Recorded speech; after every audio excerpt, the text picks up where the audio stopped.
Saat kita tidur, ya, mata kita tertidur, telinga kita tertidur, pikiran kita tertidur, mulut kita tertidur, ya, kaki kita tertidur, tangan kita tertidur. Satu-satunya yang tidak akan bisa tidur dalam diri kita adalah nafas kita. Nah, makanya nafas kita itu boro-boro tidur, ngantuk saja tidak pernah terkantuk, tidak pernah tertidur. Jadi siapa sesungguhnya la ta'khudhuhu sinatu wala naum itu? Allahu la ilaha illa huwal hayyul qayyum. Allah, tiada Tuhan selain Dia yang senantiasa berdiri tegak dalam diri kita. Qiyamuhu binafsihi, berdiri sendiri di dalam diri kita sendiri.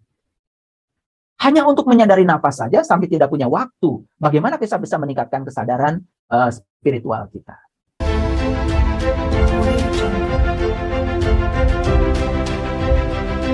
Secara hakikat kita ini saat ini sedang belajar ya hidup mati dan seterusnya. Makanya ya orang yang meninggal sering disebut menghembuskan napas yang terakhir. Orang yang meninggal sering disebut menghembuskan napas yang terakhir. Apa artinya? Sang hidup itu ya meminjamkan kehidupan lewat ujung batang hidung lalu mengalir ke dalam tubuh, keluar dari ujung batang hidung. Dan saat keluar, karena tubuh ini tidak layak pakai lagi, maka sang hidup tidak lagi yang meminjamkan hidup ke dalam tubuh kita. Makanya orang yang meninggal disebut menghembuskan napas yang terakhir. Jadi artinya apa? Artinya napas yang terakhir tidak dipinjamkan lagi untuk masuk ke dalam tubuh.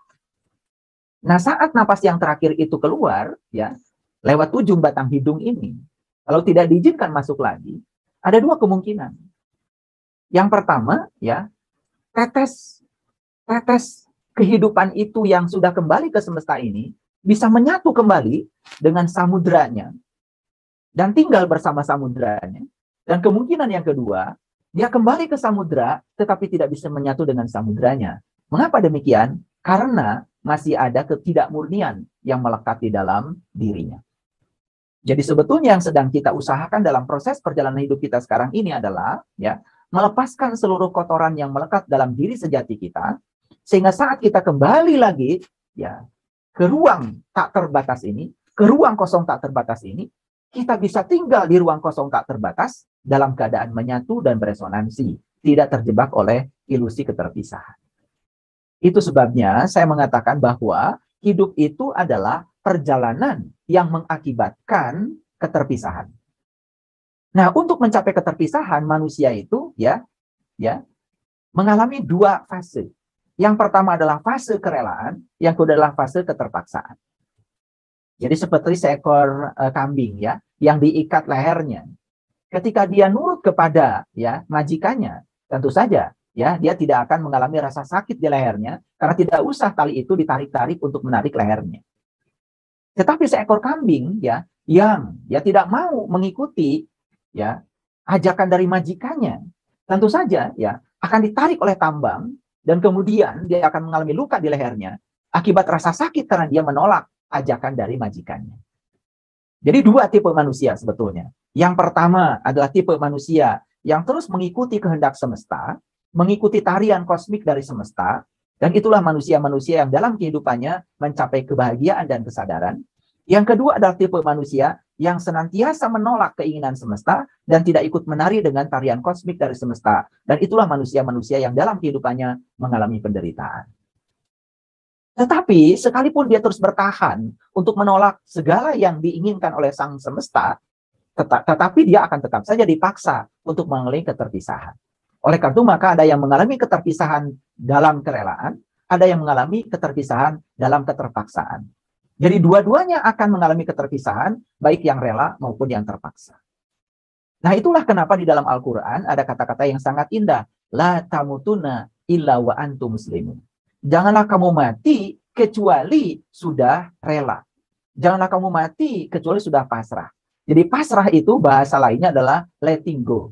Sudah mampu menerima kehendak semesta, apapun itu dengan kerelaan. Itu yang disebut dengan kepasrahan. Dan ternyata muslim itu adalah tingkatan tertinggi yang bisa dicapai manusia setelah dia mencapai tingkatan mutakin. Dan mutakin adalah tingkatan kedua yang bisa dicapai manusia kalau dia sudah mencapai tingkatan mukminin.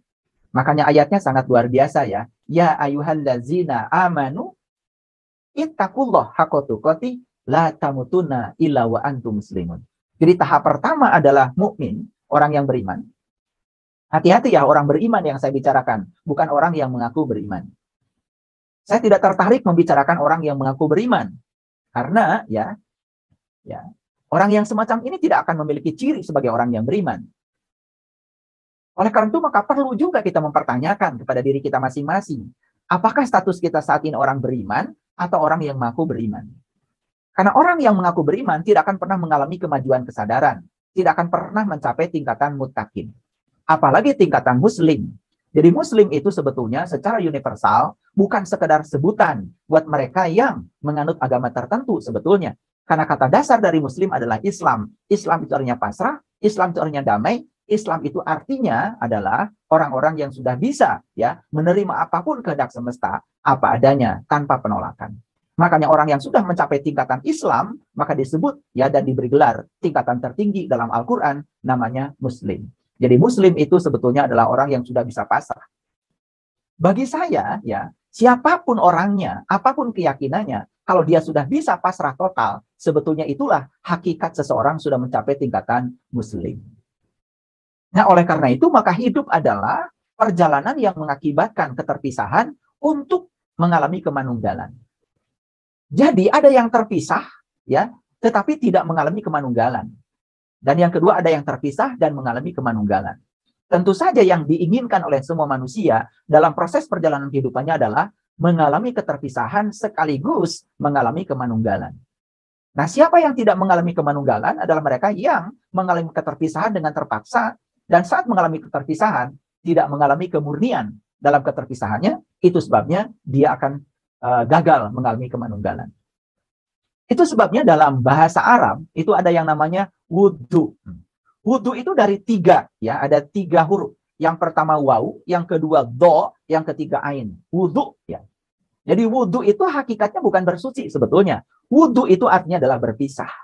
Jadi wudhu yang hakikat adalah berpisahlah dirimu dari diri palsumu dan kemudian menjadi diri sejatimu agar kamu bisa waslat. Waslat kemudian menjadi kata sholat. Sholat itu artinya adalah manunggal. Sholat itu artinya bersatu.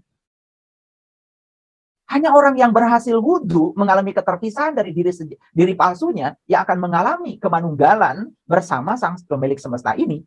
Karena begitu dia terpisah dari diri palsunya, maka dia akan bertransformasi menjadi diri sejati. Maka mereka yang telah bertransformasi menjadi diri sejati, otomatis dia sudah mengalami kemurnian. Dan mereka yang sudah mengalami kemurnian, mengalami kesadaran murni. Yang sudah mencapai kesadaran murni, dia setiap saat akan merasakan kebersatuan. Jadi sebetulnya tidak usah menunggu kematian yang sesungguhnya untuk mengalami kemanunggalan. Makanya saya yakin ya, orang yang belum mengalami kemanunggalan di dalam kehidupan yang sekarang ini, ketika dia masih hidup dan bernapas, ketika dia tidak bernapas lagi, otomatis akan sulit untuk mengalami kemanunggalan bersama alam asalnya. Makanya walaupun seorang sekampung ya menyatakan innalillahi wa inna ilaihi rajiun, ya tidak ada efek apa-apa. Karena innalillahi wa inna ilaihi rajiun arti yang sebenarnya adalah sesungguhnya kita berasal dari Allah dan akan dikembalikan kepada apa yang kita pertuhankan. Dan selama hidup kita menuhankan Allah, pasti akan kembali kepada Allah. Dan siapa yang menuhankan Allah, ya bukan sekedar mengaku telah menyembah Allah. Yang menuhankan Allah itu adalah mereka yang mengalami kebersamaan bersama Allah setiap saat. Jadi mengalami kebersamaan dengan Allah setiap saat. Itu sebabnya sangat aneh sekali ya kalau orang tidak merasa bersama Allah. Padahal sang hidup mewujud dalam dirinya sebagai napas yang berdetak ya setiap saat ya. Sebagai wujud detaknya adalah jantungnya hidup. Jadi detak jantung yang ada di dalam diri kita ini itu menyatakan bahwa sebetulnya detak jantung semesta masih dititipkan ke dalam diri kita. Itulah wujud nyata dari keberadaan dia dalam diri kita. Makanya dalam ayat kursi dikatakan la ta'khudhuhu sinnatu wala naum. Tidak pernah tertidur, tidak pernah terkantuk. Saat kita tidur, ya, mata kita tertidur, telinga kita tertidur, pikiran kita tertidur, mulut kita tertidur, ya. Kaki kita tertidur, tangan kita tertidur. Satu-satunya yang tidak akan bisa tidur dalam diri kita adalah nafas kita. Nah, makanya nafas kita itu boro-boro tidur, ngantuk saja tidak pernah. Tidak pernah terkantuk, tidak pernah tertidur. Jadi siapa sesungguhnya la ta'khudhuhu sinatu wala naum itu? Allahu la ilaha illa huwal hayyul qayyum. Allah, tiada Tuhan selain Dia yang senantiasa berdiri tegak dalam diri kita. Qiyamuhu binafsihi, berdiri sendiri di dalam diri kita sendiri. Hanya untuk menyadari nafas saja sampai tidak punya waktu. Bagaimana kita bisa meningkatkan kesadaran spiritual kita? Para sahabat, siapapun yang terus membangun kemelekatan, bonding dalam kehidupan ini, maka saat dia harus terpisah dari yang dilekatinya, dia akan mengalami penderitaan dan rasa sakit yang luar biasa. Dan siapa yang mengalami kerelaan saat mengalami keterpisahan, maka dia tidak akan mengalami rasa sakit. Justru dia akan mengalami kebebasan. Maka dia akan mudah sekali mengalami kemanunggalan. Itu yang pertama, para sahabat. Oleh karena itu, maka kenapa kita perlu berhenti berlari dan mencoba untuk menggali? Dan saat kita mencoba menggali, seperti kita menggali sumur. Jangan lupa ya, pertama kali kita menggali sumur, pasti tubuh kita itu akan kotor. Semakin dalam, semakin kotor. Karena apa? Ketika kita baru menemukan sedikit air, maka air yang sedikit itu hanya akan menciptakan lumpur. Dan lumpur itu akan mengotori tubuh kita.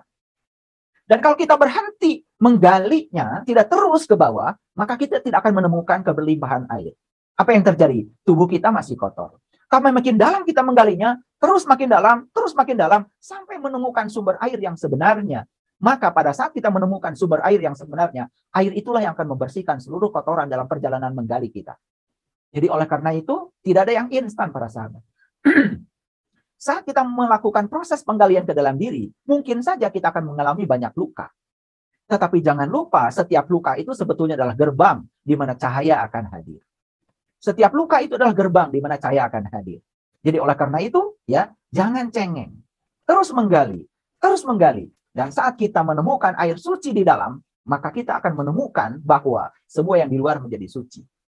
Saat kita menemukan keindahan di dalam, maka yang luar biasa, kita akan melihat semua yang di luar menjadi sangat indah. Dan ketika kita menemukan kemuliaan di dalam, semua pun yang di luar menjadi mulia adanya. Tidak terjebak oleh benar salah, tidak terjebak oleh baik buruk. Itu sebabnya pencerahan yang sebenarnya dalam hidup adalah saat kita menemukan yang tidak bisa kita temukan. Pencerahan yang sebenarnya dalam hidup adalah saat dimana kita tidak bisa pergi dari apa yang sedang kita hadapi. Karena saat kita pergi dari satu persoalan, maka kita akan dihadapkan persoalan yang sama dalam hidup kita berulang-ulang sampai kita bisa menerimanya. Saat kita menolak satu hal yang kita tidak suka dalam hidup, maka kita akan dihadapkan pada yang tidak kita suka berulang-ulang dalam hidup sampai kita bisa menerimanya. Makanya siapa yang sadar bahwa sesungguhnya pencerahan itu tidak ada tempat untuk pergi, maka dia akan bisa menghadapi semua hal apa adanya. Dan ketika dia menghadapi itu, maka setiap yang dihadapi mengajarkan sebuah proses pembelajaran. Di setiap spektrum emosi, sebetulnya di situ ada ruang belajar yang sangat luar biasa. Itulah yang sering dilupakan oleh kebanyakan manusia. Oleh karena itu, berhenti berlari dan mulailah menggali. Dan siapa sesungguhnya orang yang terus berlari dalam kehidupan ini? Mereka yang dilindas oleh roda zaman. Mereka yang terus diburu oleh waktu. Oleh karena itu, para sahabat, kalau ditanya, kapan waktu yang paling penting dalam hidup? Waktu yang paling penting dalam hidup adalah saat ini. Kalau kita ditanya, siapa orang yang paling penting dalam hidup kita? Yang paling penting dalam hidup kita adalah orang-orang yang sedang mengisi kehidupan kita bersama kita saat ini. Dan apa sesungguhnya tindakan yang paling penting? Tindakan yang paling penting adalah melakukan tindakan penting buat orang yang penting di waktu yang penting. Mari kita sadari bahwa sesungguhnya saat ini adalah waktu yang paling penting. Dan orang-orang yang menghidupi hidup bersama kita saat ini, itulah orang-orang penting. Dan kita harus melakukan tindakan penting pada orang-orang penting. Makanya setiap orang kalau menyadari konsep ini, tidak mungkin dia membuang waktu. Tidak mungkin melakukan tindakan yang tidak penting. Karena dia tahu setiap saat adalah saat yang penting. Jadi sebetulnya, kalau kita besok masih hidup, kita akan memperlakukan besok seperti saat ini. Kalau lusa kita masih hidup, kita pun akan memperlakukan lusa seperti saat ini. Maka setiap waktu akan diperlakukan seperti saat ini. Makanya waktu yang paling penting adalah saat ini, dan orang yang paling penting adalah orang-orang yang sedang menghidupi kita di waktu saat ini. Dan itulah orang penting. Maka lakukan adalah tindakan penting pada mereka yang disebut orang penting. Orang penting bukan orang yang sedang memiliki jabatan tertentu. Orang penting bukan orang yang suka membunyikan suara-suara merasa dirinya lebih hebat daripada yang lain. Bukan itu. Orang penting adalah orang yang sedang menghidupi kita bersama kita saat ini. Jadi bagi saya, semua sahabat di ruang virtual saat ini adalah orang penting. Bagi saya, saat ini adalah saat yang paling penting. Karena hidup yang sebenarnya adalah saat ini. Bukan besok, bukan kemarin. Masa lalu itu tinggal sejarah, para sahabat. Dan itu sudah lewat. Masa depan pun masih misteri. Belum kita jelang. Waktu yang sebenarnya adalah saat ini, di sini sekarang. Makanya mumpung kita masih punya waktu saat ini, diberi kesempatan untuk hidup, maka yakini kalau saat ini adalah saat yang paling penting. Dan yakini bahwa semua orang yang sedang bersama kita saat ini adalah orang penting. Dan yakini bahwa sesungguhnya bersama orang penting, tidak mungkin kita melakukan tindakan yang tidak penting, kecuali tindakan yang penting-penting saja. Makanya malam ini saya berbicara hal penting. Karena apa? Karena bersama saya sedang berkumpul orang-orang penting di waktu yang paling penting, yaitu saat ini. Makanya ada kata-kata bijak ya, bahwa sesungguhnya ya kekuatan saat ini itu akan memberikan kita kesadaran. Oleh karena itu, saya setiap kali memberikan pencerahan, selalu saya mengajak kepada para sahabat semuanya, mari kita hadir di sini, saat ini, sekarang. Sepenuhnya hadir. Karena dengan demikian, maka kesadaran kita akan meningkat. Itu yang pertama. Hidup adalah perjalanan yang mengakibatkan keterpisahan. Demi memasuki kemanunggalan. Semoga kita bisa melakukan keterpisahan bukan dengan keterpaksaan. Keterpisahan dalam kerelaan.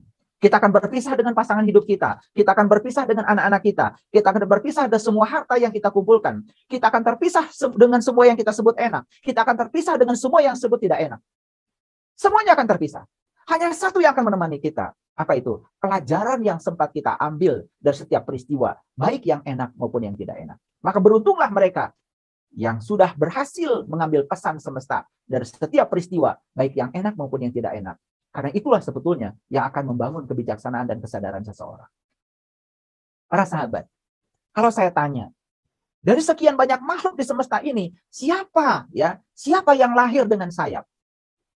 Hati-hati. Yang lahir dengan sayap itu bukan burung. Yang lahir dengan sayap itu satu-satunya adalah manusia. Kita itu dilahirkan memiliki sayap, sahabat. Sungguh sangat aneh kalau manusia yang lahir diberi sayap, tetapi manusia hidup merangkak. Sayap yang saya maksud di sini adalah perlambang. Sayap itu perlambang dari kecepatan. Sayap itu perlambang dari kebebasan. Sayap itu perlambang dari ketinggian. Itu sebabnya, ya. Manusia itu memiliki potensi yang luar biasa untuk menjadi cinta. Dan cinta itu sesungguhnya bukan memberikan rantai, tapi cinta itu adalah memberikan sayap. Siapa yang mencintai anaknya, tidak akan pernah menjadikan anaknya sebagai kepanjangan dirinya. Dan orang tua yang menjadikan anaknya sebagai kepanjangan dirinya, dia akan tuntut anaknya supaya sama seperti yang dipikirkan oleh dirinya. Makanya tidak sedikit ya di kehidupan sekarang ini, begitu banyak konflik dalam keluarga, cuman karena orang tua merasa dirinya punya otoritas. Padahal otoritas yang sebenarnya adalah milik Allah. Orang tua hanya diberi pinjaman otoritas. Sekarang lihat orang tua yang memandang anaknya sebagai kompensasi. Orang tua yang memandang anaknya sebagai kompensasi, dia akan menuntut anaknya untuk memenuhi kekurangan dirinya. Orang tua yang menganggap anaknya sebagai beban, maka orang tua yang semacam ini tidak akan pernah ramah sama anak-anaknya. Orang tua yang semacam ini, ya, tidak akan pernah ramah sama anak-anaknya. Dan ketika anaknya meminta sesuatu, pasti menganggap itu sebagai sebuah tuntutan dari seorang anak. Dan orang tua yang semacam ini pasti akan perhitungan. Ada orang tua yang menempatkan anaknya sebagai penolong dirinya, maka dia akan bergantung pada anaknya. Para sahabat. Lalu, yang paling benar seperti apa sudut pandang kita pada anak? Lihatlah anak sebagai tamu agung di semesta ini. Lihatlah anak sebagai tamu agung titipan semesta. Lihatlah dia sebagai ciptaan Tuhan yang dipercayakan kepada kita. Dan kita akan mengasuhnya dengan penuh tanggung jawab bersama dengan Tuhan. Makanya orang-orang yang mengasuh anaknya bersama Tuhan, dia tidak akan semena-mena pada anaknya. Makanya lihat sekarang dalam kehidupan, banyak anak yang kehilangan identitas. Banyak anak yang kehilangan kapasitas. Banyak anak yang kehilangan kreativitas. Karena apa? Hampir semua orang tua ingin anaknya seperti yang dipikirkan oleh dirinya. Padahal jauh ya sebelum ya dia memikirkan tentang anak, Allah sudah memikirkan bagaimana rencana Allah yang paling hebat untuk anak-anak kita. Beliau itu sudah merencanakan buat apa anak kita terlahir. Yang melahirkan anak-anak kita bukanlah kita sebetulnya. Seorang ibu tidak akan pernah bisa melahirkan seorang anak tanpa kehadiran Allah. Yang melahirkan anak-anak kita adalah Allah sendiri. Orang tua kita, ya, ibu, itu adalah hanya kelewatan untuk anak itu lahir. Karena tidak ada seorang ibu bisa ngeden melahirkan anak kalau tanpa kehadiran Allah. La haula wala quwata illa billah. Para sahabat, Ketika seorang anak kehilangan identitas, ketika seorang anak kehilangan kapasitas, ketika seorang kehilangan kreativitas, apa yang terjadi? Yang terjadi luar biasa, konflik. Karena anak-anak itu akan menjalankan kehidupan ya tidak sebagaimana yang dia inginkan. Maka dia akan menjalankan kehidupan bukan yang dia sukai, tapi yang disukai oleh orang lain. Dan kita akan gagal menjadikan anak kita sebagai dirinya sendiri. Lalu anak-anak kita menjadi orang lain. Seorang anak tidak mau jadi dokter, dipaksa orang tua jadi dokter. Seorang anak tidak mau jadi seorang ahli matematika, dipaksa oleh orang tua menjadi ahli matematika. Karena orang tua keahliannya itu. Kita lupa bahwa sebetulnya, walaupun DNA anak kita dengan DNA kita itu sama, tetapi DNA anak kita di dalamnya ada data yang mungkin mengambil jalur yang berbeda dengan kita. Dan disitulah anak kita akan menemukan yang namanya personal genius zone, yang disebut dengan ya genius personalnya dia. Jadi sebetulnya para sahabat, ikan itu sangat jenius ketika berenang. Menjadi sangat idiot ketika ikan itu disuruh untuk ya memanjat pohon. Karena ikan tidak bisa memanjat pohon. Monyet itu menjadi sangat jenius ketika memanjat pohon. Tetapi monyet mungkin sangat idiot ketika disuruh berenang. Setiap makhluk datang ke semesta ini direncanakan Allah untuk tujuan Allah. Bukan untuk tujuan kita. Bukan untuk tujuan manusia. Semua ciptaan adalah untuk menyenangkan penciptanya. Bukan untuk menyenangkan ciptaan. Jadi sahabat semuanya, ya, manusia itu datang ke semesta ini sebetulnya memiliki sayap. Memiliki sayap. Cuman kita tidak tahu, karena yang disebut dengan sayap itu oleh kita ya seperti sayap burung. Burung itu walaupun punya sayap, dia hanya bisa terbang dari pohon ke pohon, dari alam materi ke alam materi. Tapi manusia diberi izin untuk menembus ya alam-alam tinggi, alam malakut, alam jabarut. Dia diizinkan untuk menembus alam-alam yang tinggi karena dia diberi sayap. Cuman sayang sekali, selama ini kita tidak menggunakan sayap itu. Dan banyak manusia dalam kehidupan ini malah justru merangkak, tidak menggunakan sayap. Ada manusia yang bekerja dengan ototnya, ada manusia yang bekerja dengan otaknya. Tetapi sedikit sekali manusia yang bekerja dengan spiritualnya. Sedikit manusia yang bekerja dengan hatinya, dengan jiwanya. Padahal disitulah ada akses yang tanpa batas. Makanya ada jalan baru sebetulnya yang dapat kita lewati dalam hidup. Apa itu? Ya, kita bisa mendapatkan sesuatu dalam hidup ini yang besar sekali dengan upaya yang sesedikit mungkin. Bagaimana caranya? Itulah sebetulnya kita bisa melakukan itu kalau kita sudah bisa mengakses sesuatu yang tanpa batas pada diri kita, yaitu spiritualitas kita. Dan kita sering melupakan diri kita sendiri. Bahkan pada saat diajak oleh orang lain untuk jalan-jalan ke luar negeri, jawaban kita pun terkadang sangat meremehkan Allah yang ada dalam diri kita sendiri. Apa jawaban kita? Kita jalan-jalan yuk ke luar negeri. Jawabannya, uang dari mana? Jawabannya, bagaimana mungkin? Seperti itu jawaban yang sering terlontar dari diri kita. Itu menegasikan Allah yang dalam diri kita. Itu sudah selingkuh kepada Allah. Itu yang disebut dengan syirik. Itu dosa yang tak terampunkan itu seperti itu. Ya. Menghina Allah tidak usah menginjak kitab sucinya. Ragu saja kepada hari esok. Khawatir pada hari esok. Sudah menghina Allah. Makanya saya sangat heran ya. Banyak sekali manusia yang bangun tidur dalam keadaan hampa. Bangun tidur dalam keadaan penuh dengan ketakutan. Sebagai manusia yang punya sayap. Burung saja ya bangun tidur bernyanyi. Burung saja bangun tidur bernyanyi. Burung bangga dan bahagia menjadi burung. Tetapi banyak manusia yang tidak bahagia menjadi manusia. Karena apa? Terlalu banyak berlari. Tidak pernah menggali. Kita tidak punya waktu. Untuk istirahat sebentar saja. Merenungi siapa diri kita. Dari mana kita asal. Dan mau kemana kita setelah ini. Hanya merenungi itu saja tidak punya waktu. Para sahabat. Coba sekarang. Bayangkan ya oleh kita semuanya. Burung bisa terbang bukan? Tapi sekali lagi, burung itu hanya bisa terbang dari pohon ke pohon. Dari alam materi ke alam materi. Manusia bisa terbang dari alam materi ke alam imateri. Manusia bisa terbang dari alam dunia ke alam akhirat. Manusia bisa terbang dari alam jasmani ke alam ruhani. Bisa. Bagi mereka yang tahu ilmu, tahu caranya. Dan kalau kita sudah bisa terbang ke alam itu, kita bisa mengakses sesuatu yang tanpa batas pada diri kita. Para sahabat, kita tidak akan terjebak lagi oleh penilaian benar salah. Kita tidak akan terjebak lagi oleh penilaian baik dan buruk. Karena baik dan buruk adalah penilaian. Benar dan salah adalah penilaian. Kalau kita sudah bisa menggunakan sayap kita, masuk pada alam yang tinggi. Alam kebebasan, alam ketinggian. Melihat dari ketinggian sangat berbeda dengan melihat dari tempat yang rendah. Melihat dari ketinggian sangat berbeda dengan melihat dari tempat yang rendah. Kita menjadi sangat luas melihat sesuatu. Kita akan terbebas dari salah persepsi. Kita akan terbebas dari salah proyeksi. Dan umumnya manusia menjadi salah persepsi, salah proyeksi karena dia melihat di tempat yang rendah. Melihat di tempat yang rendah dan tempat yang datar, tidak menggunakan sayap kita untuk melihat di ketinggian, maka kita akan salah persepsi, sekaligus juga salah proyeksi. Sekarang perhatikan para sahabat. Bayangkan saya sekarang ngasih sebuah ilustrasi. Kalau seekor burung sendiri, sayapnya normal, disuruh terbang, dia terbang. Tapi sekarang 2 burung kita ikat sayapnya. Pada jumlah sayapnya menjadi 4. Apa yang akan terjadi? Apa yang akan terjadi? Ketika 2 burung diikat ya sayapnya, ya sekarang jumlah sayapnya bukan 2 lagi, menjadi 4 karena 2 burung. Atau 3 burung, atau 4 burung, diikat sayapnya. Makin banyak jumlah sayapnya, bukan berarti burung itu akan menjadi terbang lebih tinggi. Malah sama sekali tidak bisa terbang. Itulah yang disebut dengan bonding. Itu yang disebut dengan kelekatan. Malah sangat aneh ya. Untuk belajar spiritual saja terkadang kita harus bergantung pada orang. Untuk belajar meniti ke dalam diri saja, kita harus bergantung pada orang. Pada saatnya, kita akan mengalami keterpisahan dengan orang. Sekali lagi para sahabat. Jadi hidup adalah pelajaran yang mengakibatkan keterpisahan untuk mengalami kemanunggalan.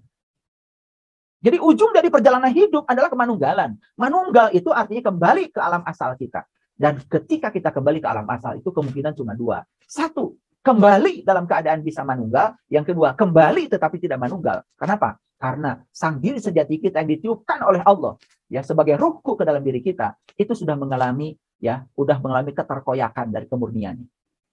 Makanya yang disebut dengan jiwa itu sebetulnya adalah ruh yang terkoyak ya, mengalami ketakmurnian. Dari mana ketakmurnian itu? Karena kita membangun kelekatan, membangun bonding ya dengan segala sesuatu dalam hidup ini.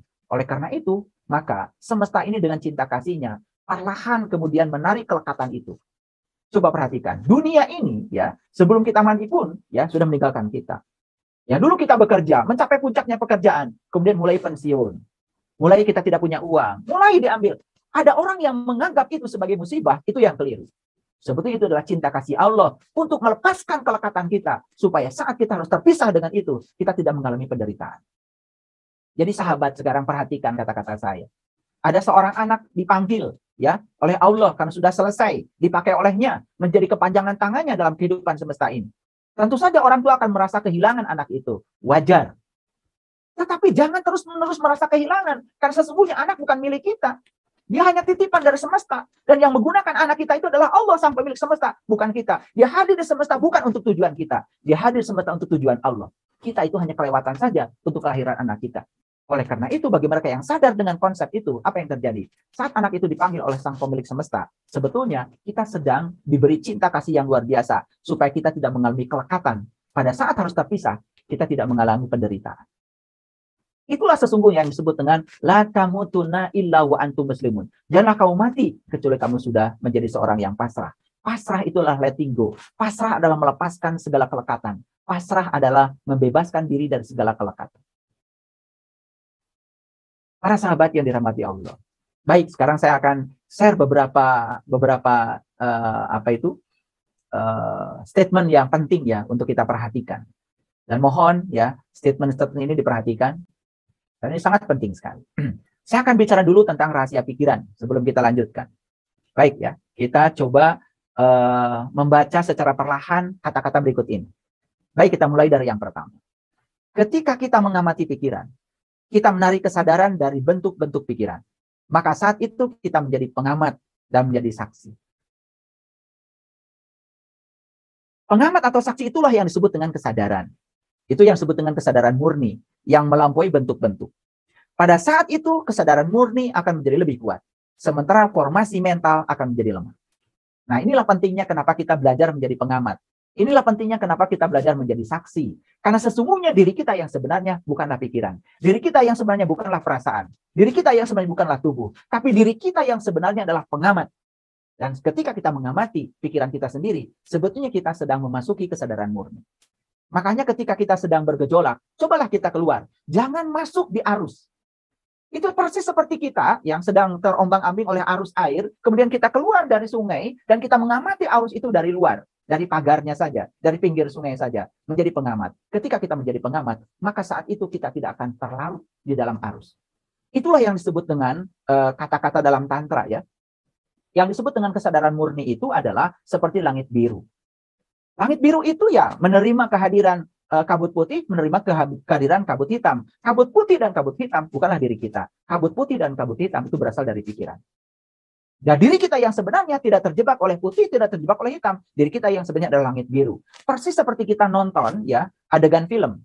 Layar monitor kita tidak akan menjadi basah ketika ada banjir. Layar monitor kita tidak akan menjadi terbakar ketika ada api. Jadilah layar, jadilah screen, ya. Hanya menyediakan saja, hanya menjadi pengamat saja, tidak terjebak oleh itu. Maka lambang tertinggi dari meditasi adalah bunga teratai. Lambang tertinggi dari meditasi adalah bunga padma.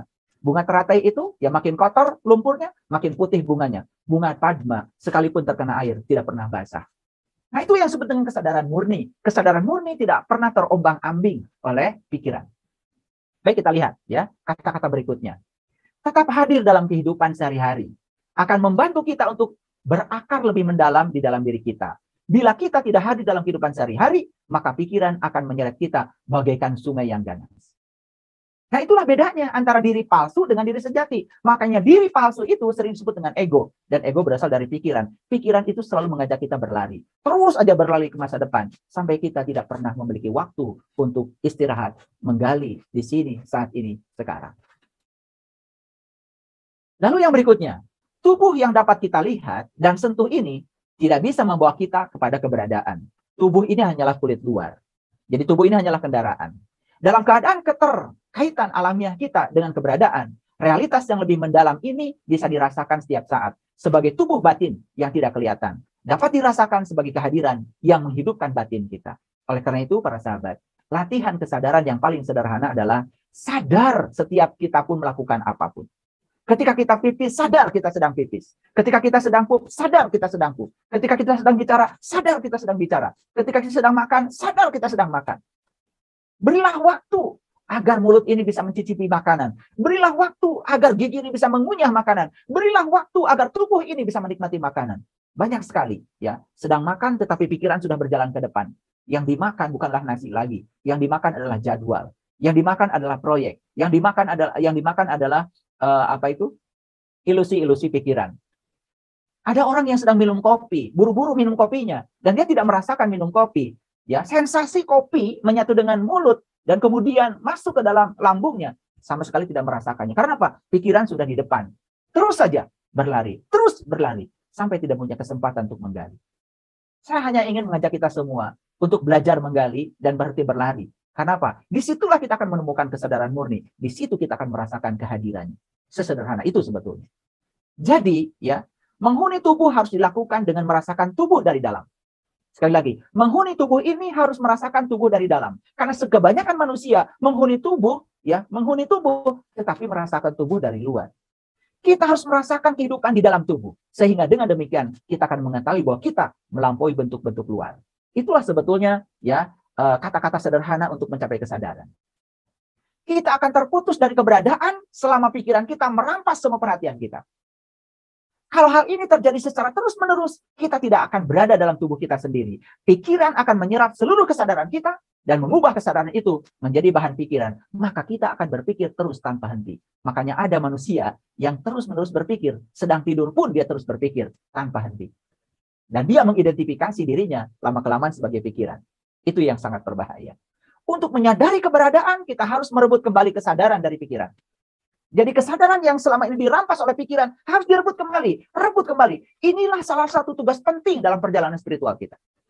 Jadi sebetulnya belajar agama itu apa intisarinya? Belajar agama itu intisarinya adalah merebut kembali kesadaran yang dicuri oleh pikiran, merampas kembali kesadaran yang dicuri oleh pikiran. Makanya para sahabat, ada cerita tentang Rama dan Sinta. Itu cerita klasik yang sangat luar biasa. Itu sebetulnya adalah cerita tentang merampas kembali kesadaran ya dari pikiran. Makanya kesadaran itu dilambangkan dengan Dewi Sinta. Dan Dewi Sinta itu dicuri oleh Rahwana. Rahwana itu siapa? Rahwana itu penguasa negeri Alengka. Alengka itu artinya pikiran. Jadi Rahwana itu adalah penguasa pikiran. Makanya Rahwana disebut juga Dasamuka, ya, si banyak muka. Makanya Rahwana dilambangkan ya perawakannya itu sebagai sosok yang menyeramkan.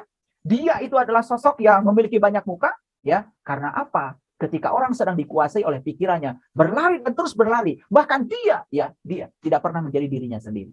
Nah, orang yang semacam itu hidupnya terombang-ambing, mudah berubah dengan apa kata orang tentang dirinya.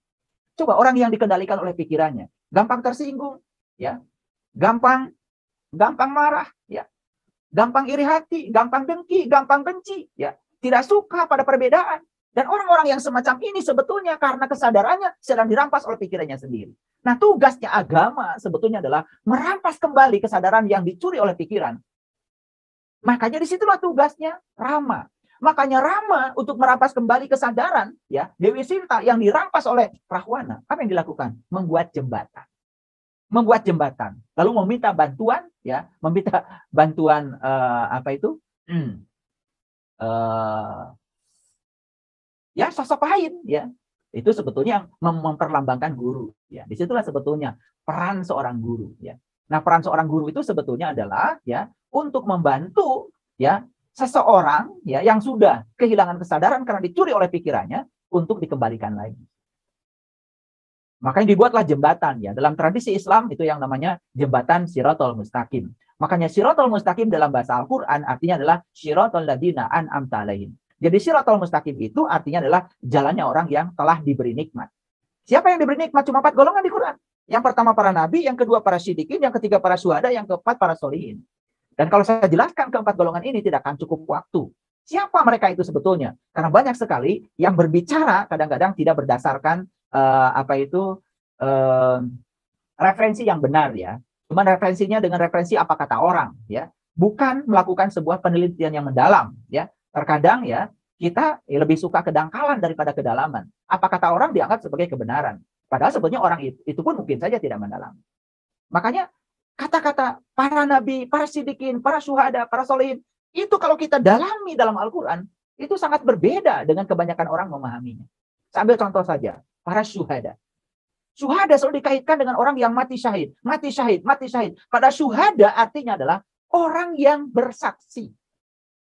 Orang yang menyaksikan. Jadi bagi saya, para syuhada itu adalah orang-orang yang menyaksikan diri sejatinya, yang merasakan kehadiran Tuhan dalam dirinya setiap saat, setiap waktu. Ketika dia menyaksikan Tuhan dalam dirinya, tidak mungkin dia berbohong, tidak mungkin dia menipu, tidak mungkin dia berbuat jahat. Dia akan menjadi sumber cinta, dia akan menjadi sumber sukacita, dia akan menjadi sumber keindahan bagi siapapun. Itu yang dalam Quran dikatakan, illa kilan salaman salaman. Tidak ada yang terlontar dari mulutnya, kecuali ucapan yang damai dan mendamaikan. Para sahabat, inilah perannya spiritual. Inilah perannya agama. Jadi agama itu sebetulnya adalah menyadarkan kembali seorang manusia yang kesadarannya selama ini sudah dicuri oleh diri palsunya, yaitu pikirannya sendiri. Nah, itulah ya tugasnya Sri Rama ya, untuk mengembalikan Dewi Sinta ya, agar bisa dikembalikan. Makanya Sri Rama meminta bantuan Hanuman ya. Makanya Hanuman itu kan perlambang dari guru sejati sebetulnya. Perlambang dari guru sejati. Disitulah kita perlu bimbingan seseorang yang tahu agar kesadaran yang hilang itu bisa dikembalikan lagi. Makanya meditasi, apapun bentuknya, pada dasarnya adalah belajar untuk mengamati pikiran kita sendiri. Meditasi bukan melampaui pikiran, justru meditasi itu adalah untuk menjadi pengamat bagi pikiran. Makanya pikiran itu kalau diamati lama-kelamaan, itu seperti kita nonton film ya. Jadi kita jadi penonton saja, lama-kelamaan ya, semua kesibukan pikiran itu akan sirna dengan sendirinya. Dan saat pikiran itu sirna, yang muncul adalah kesadaran murni.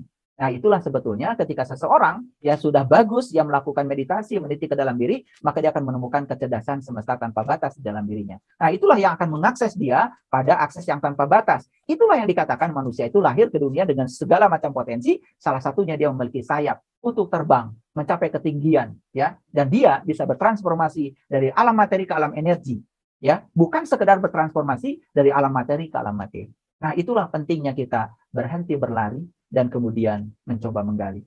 Jadi sebetulnya intisari dari kajian kita malam ini adalah bagaimana merebut kembali kesadaran yang dicuri oleh pikiran agar kita mulai menggali. Kita sadar setiap saat. Makanya puncaknya kesadaran dalam Al-Quran disebut Sidrah Al-Muntaha. Disitulah sebetulnya puncaknya pertemuan antara sang hamba dengan sang khalik. Makanya Nabi Muhammad bertemu dengan Tuhannya di puncak kesadarannya. Itu diabadikan dalam Quran surat An-Najm. Walaqad ra'ahu nazlatan ukhra inda sidratil muntaha indaha jannatul ma'wa id yaghsha sidrati ma yaghsha. Nabi Muhammad bertemu dengan Tuhannya di jannah. Indaha jannatul ma'wa. Dan ternyata jannah itu adanya di puncak kesadaran. Jadi sebetulnya surga itu identik dengan kesadaran tinggi, sedangkan neraka identik dengan kesadaran rendah. Makanya manusia yang berkesadaran tinggi masalah besar pun terasa menjadi kecil. Bahkan tidak terasa sebagai masalah. Tapi orang yang berkesadaran rendah, masalah kecil pun bisa menjadi dibesar-besarkan, bahkan bisa menjadi besar. Siapa yang besar-besarkan masalah kecil adalah pikiran.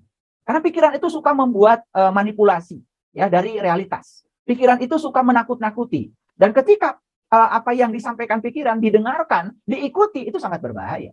Coba, ada kan orang yang kemudian sangat takut dalam kehidupan ini. Padahal takut itu sebetulnya bukan dari realitas. Takut itu adalah dari ilusi pikiran. Ada orang yang takut hantu. Padahal sebetulnya hantu itu tidak ada.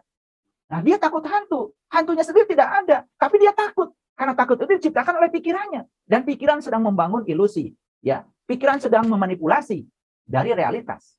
Ada orang yang mau pergi takut macet. Padahal yang sebenarnya mungkin saja ada macet, tetapi tidak sedahsyat yang dipikirkan oleh pikirannya. Pikiran selalu begitu ya, menghasut, ya menipu, ya pikiran seperti itu. Dan yang luar biasa dari kebanyakan manusia yang menderita adalah dia mengikuti dan mendengarkan ya apa yang dibisikkan oleh pikirannya. Itulah sebetulnya yang disebut dengan kesadaran rendah itu, ya bahasa lainnya adalah syaiton. Jadi syaiton itu sebetulnya adalah ketidakhadiran cahaya akibat dari kita ya sering menghambat ya kehadiran sang matahari rohani ya dengan kabut-kabut yang kita ciptakan oleh kita sendiri. Makanya ada lagu Ebit yang sangat bagus sekali ya judulnya Menjaring Matahari. Jadi sebenarnya matahari itu bisa dijaring. Nah, kenapa orang tidak bisa menjaring matahari? Karena dia membiarkan pikirannya liar. Makanya kata-kata pertama dari lagu Ebit apa? Kabut. Sengajakah engkau ya mewakili pikiranku? Karena kabut itu kalau nggak hitam ya putih. Kabut itu sebenarnya wakil dari pikiran. Karena wakil dari kesadaran bukanlah kabut. Wakil dari kesadaran adalah langit biru. Mereka yang sudah dari langit biru tidak terjebak oleh putih dan hitam. Tidak terjebak oleh penilaian benar dan salah. Karena dia sudah tidak terjebak lagi oleh pikiran.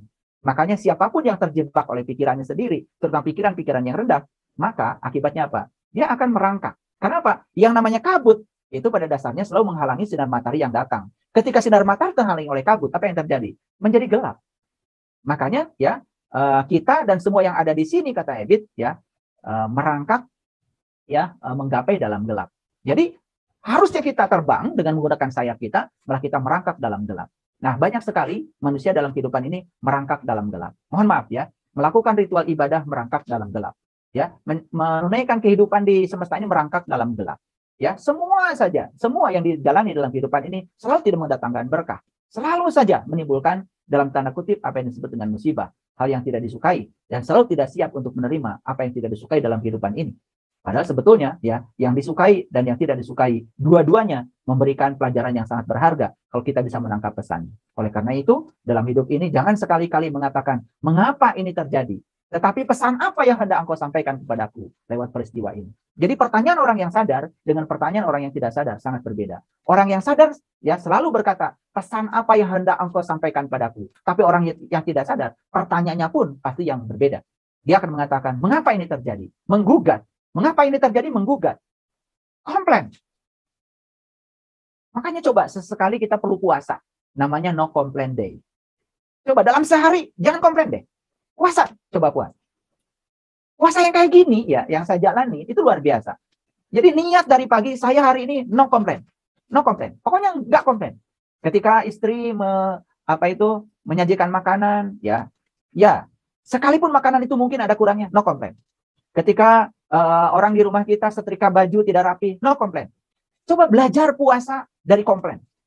Itu ternyata hasilnya luar biasa. Sehari, 2 hari, 3 hari, lama-kelamaan jadi biasa. Begitu kita no complain day, sudah tidak ada lagi komplain dalam hidup. Yang terjadi adalah keheningan. Maka suara kebenaran dalam diri kita menjadi sangat nyata, sangat luar biasa. Itu tepat pada saat pikiran kita berhenti dari kebisingannya. Dan ketika pikiran kita diizinkan berisik terus, bising terus, ya, di antaranya adalah mengizinkan kita untuk komplain, ya. Setiap yang kita sebut tidak suka, selalu saja komentar, memberikan penilaian. Cobalah sekarang. Hal-hal sederhana semacam ini dilakukan. Itu namanya menggali. Berhenti berlari, mulai menggali.